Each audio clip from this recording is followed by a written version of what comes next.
मोहाडी येथील एक विवाहिता आलेली आहे. तिचा मृत्यू झाल्याचं आहे. नेमकं काय कारण आहे किंवा काय माहिती आहे आपल्यापर्यंत?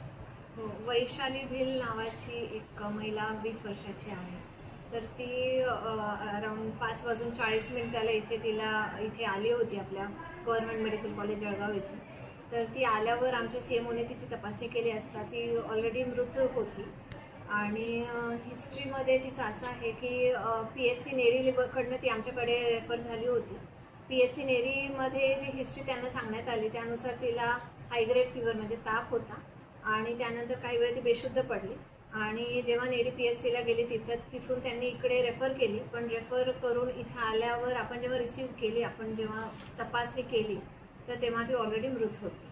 तर सध्या आम्ही पोलिसांना इन्फॉर्म केलं आहे आणि आम्ही शवविच्छेदनासाठी आम्ही बॉडीला शिफ्ट केलं आहे आणि उद्या त्याच्यावर शवविच्छेदन होईल आणि त्यानंतरच आपल्याला कॉज ऑफ डेथ म्हणजे मृत्यू कशामुळे झाला याबद्दल आपल्याला माहिती कळेल.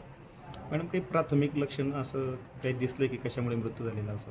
नाही, हिस्ट्रीवर म्हणजे त्यांनी सांगितलेल्या रिलेटिव्हनी सांगितलेल्या माहितीवर आणि PHC नेरीमधून जे आम्हाला रेफरल शीट आलं त्यानुसार एवढंच आहे की तिला ताप होता आणि ती बेशुद्ध पडली घरी.